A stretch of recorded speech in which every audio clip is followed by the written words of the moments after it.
সুপ্রিয় দর্শক, এই মুহূর্তের সবথেকে বড় খবর। দর্শক, আপনারা সকলেই জানেন যে একের পর এক দুর্নীতি ইস্যুতে এবং ভোট পরবর্তী হিংসা নিয়ে রাজ্য সরকারের বিরুদ্ধে কঠোর কঠোর রায় দিয়েছেন কলকাতা হাইকোর্টের বিচারপতিরা। শিক্ষক নিয়োগ দুর্নীতি আপনারা জানেন, এছাড়াও রেশন দুর্নীতি এবং জানেন গরু পাচার মামলা, এরপরে আসছে ভোট পরবর্তী হিংসা। তবে এই প্রত্যেকটা মামলা নিয়েই রাজ্য সরকার সুপ্রিম কোর্টের দ্বারস্থ হয় এবং সুপ্রিম কোর্টের প্রধান বিচারপতির নেতৃত্বাধীন ডিভিশন বেঞ্চের রায়ে রাজ্য সরকার একাধিক মামলাতে সুপ্রিম কোর্টে স্বস্তি পায়। জানিয়ে সুপ্রিম কোর্টের নিরপেক্ষতা নিয়ে প্রশ্ন উঠে যায়।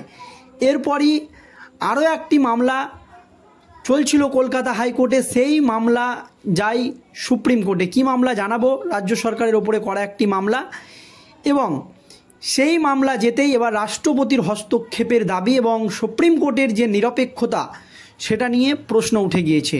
কি হয়েছে এক্স্যাক্টলি দেখুন দর্শক, আপনারা যদি লক্ষ্য করেন তাহলে দেখতে পাবেন যে যেটা ডিএ মামলা সেটা দীর্ঘদিন ধরেই সুপ্রিম কোর্টে চলছে এবং একের পর এক শুনানি দিয়ে পিছিয়ে দেওয়া হচ্ছে। তবে দুদিন একদিনের শুনানি নয়, একেবারে দীর্ঘ টানা 6 মাস 5 মাস এই রকম করে শুনানি করে কিন্তু পিছিয়ে দেওয়া হচ্ছে। জানিয়ে সুপ্রিম কোর্টের যে নিরপেক্ষতা সেটা নিয়ে কিন্তু প্রশ্ন তুলে দিয়েছিলেন কলকাতা হাইকোর্টের প্রাক্তন বিচারপতি তথা তমলুক লোকসভা কেন্দ্রের বিজেপি সাংসদ অভিজিৎ গঙ্গোপাধ্যায়। তিনি বলেছিলেন যে সুপ্রিম কোর্টের বিচারপতি কি ঘুমাচ্ছে? এত গুরুত্বপূর্ণ একটি মামলা কিভাবে দীর্ঘদিন সুপ্রিম কোর্টে পিছিয়ে যায় সেটা নিয়ে কিন্তু প্রশ্ন তুলেছিলেন। এরপরে আপনারা যদি দেখেন একাধিক মামলায় কিন্তু রাজ্য সরকার স্বস্তি পেয়েছে। তারপরে শিক্ষক নিয়োগ দুর্নীতিকাণ্ড, আপনারা জানেন লোকসভা নির্বাচন চলাকালীন কলকাতা হাইকোর্টের একটি মাত্র রায়ে এই রাজ্যের 25 থেকে 26 হাজার শিক্ষক শিক্ষিকার চাকরি বাতিল হয়ে যায়। কারণ এই শিক্ষক নিয়োগ দুর্নীতির ক্ষেত্রে ব্যাপক দুর্নীতি হয়েছিল বাংলায়। তবে সুপ্রিম কোর্টে যেতেই সুপ্রিম কোর্টের প্রধান বিচারপতির নেতৃত্বাধীন ডিভিশন বেঞ্চ সেই যে মামলা তাতে কিন্তু স্থগিতাদেশ দিয়ে দেয়। এতে লোকসভা নির্বাচন চলাকালীন প্রচুর স্বস্তি পায় রাজ্যের শাসক দল তৃণমূল কংগ্রেস। এই নিয়ে অনেকেই বলে যে সুপ্রিম কোর্টে যদি মামলা যায় রাজ্য সরকারের, তাহলে রাজ্য সরকার সেখানে জিতবে বা স্বস্তি পাবে। আর এই আবহে আবারও কলকাতা হাইকোর্টের যে নির্দেশ তাকে চ্যালেঞ্জ করে রাজ্যের আবেদন সুপ্রিম কোর্টে দ্বারস্থ হয়েছিল রাজ্য সরকার। আর রাজ্যের এই আবেদন নিয়ে বড়সড় পদক্ষেপ নিলেন সুপ্রিম কোর্টের বিচারপতিরা এবং এই মামলার ক্ষেত্রে রাষ্ট্রপতির হস্তক্ষেপেরও দাবি উঠে গিয়েছে। কি দাবি দেখুন দর্শক, 2011 বিধানসভার নির্বাচনের পর ভোট পরবর্তী হিংসা নিয়ে একাধিক মামলা হয় সুপ্রিম কোর্টে এবং কলকাতা হাইকোর্টে, এবং সেই সমস্ত মামলার তদন্ত চালাচ্ছিল সিবিআই। একদিকে হাইকোর্টের নির্দেশের বিরোধিতা করে সুপ্রিম কোর্টে যায় রাজ্য সরকার, আর সুপ্রিম কোর্টের বিচারপতি এম সুরেন্দ্র অরবিন্দ্র কুমারের বেঞ্চে রাজ্যের দায়ের করা স্পেশাল লিট পিটিশনের অনুমতি দিয়েছে। তবে এই ভোট পরবর্তী হিংসা নিয়ে সুপ্রিম কোর্টের দ্বারস্থ হয়েছে ঠিকই রাজ্য সরকার, তবে এই ভোট পরবর্তী হিংসা নিয়ে বাংলায় রাষ্ট্রপতির হস্তক্ষেপের দাবি কিন্তু উঠে গিয়েছে। কারণ সুপ্রিম কোর্টের ওপরেও যে নিরপেক্ষতা সেটা নিয়ে প্রশ্ন উঠেছে এবং বাংলায় আইন শৃঙ্খলা নিয়ে যাতে রাষ্ট্রপতি দ্রুত হস্তক্ষেপ করে এবং পদক্ষেপ করে সেই দাবি কিন্তু তোলা হয়েছে।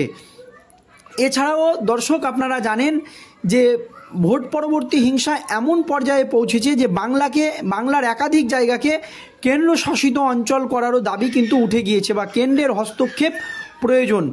আর এই আবহে রাজ্যের দাবি 21 ভোট পরবর্তী হিংসা মামলায় জাতীয় মানবাধিকার কমিশনের দেওয়া রিপোর্ট পক্ষপাতদুষ্ট।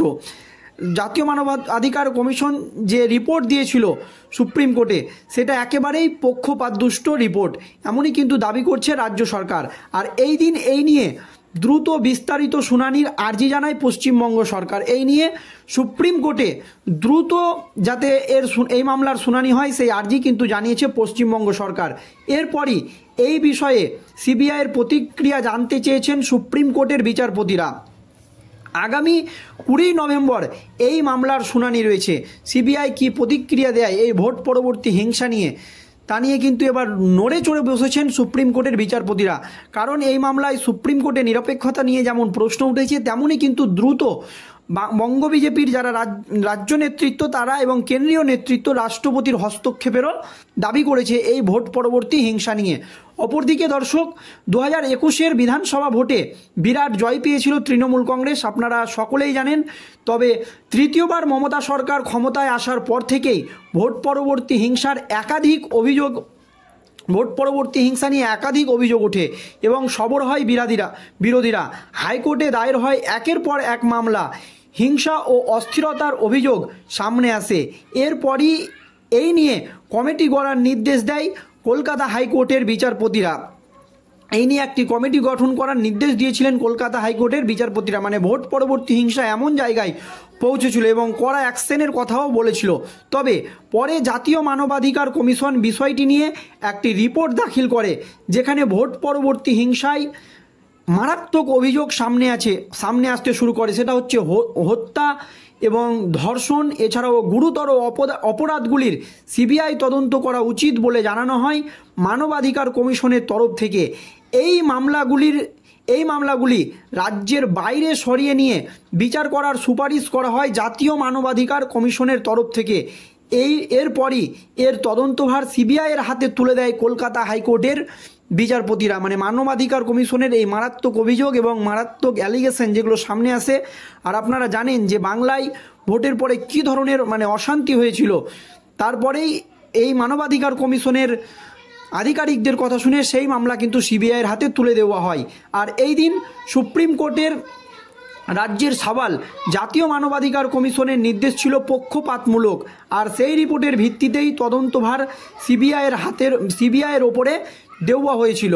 হাইকোর্টের এই নির্দেশকে চ্যালেঞ্জ করার কথা জানিয়েছে রাজ্য সরকার। হাইকোর্ট যে সিবিআই তদন্তের নির্দেশ দিয়েছে এই ভোট পরবর্তী হিংসাকে নিয়ে, তা সেই রায়কে কিন্তু চ্যালেঞ্জ করেছে সুপ্রিম কোর্টে যাতে না যায় বা এই তদন্ত যাতে সিবিআই না করে, রাজ্যের পুলিশ যাতে করে, সেই জন্য কিন্তু সুপ্রিম কোর্টে এই মামলাকে চ্যালেঞ্জ করা হয়েছে।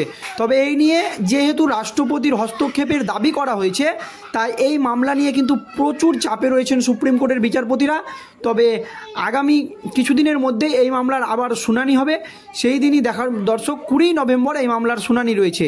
সেই দিন সুপ্রিম কোর্টের বিচারপতিরা এই ভোট পরবর্তী হিংসা নিয়ে কী রায় দেয়, সেই দিকে কিন্তু সকলের নজর রয়েছে। এই নিয়ে অবশ্যই সুপ্রিম কোর্টের বিচারপতিদের যে বিচার প্রক্রিয়া, সেটা নিয়ে অবশ্যই আপনাদের মতামত কমেন্ট বক্সে জানাবেন। ভিডিওটি শেষ পর্যন্ত ধৈর্য সহকারে দেখার জন্য আপনাদের সকলকে অসংখ্য ধন্যবাদ।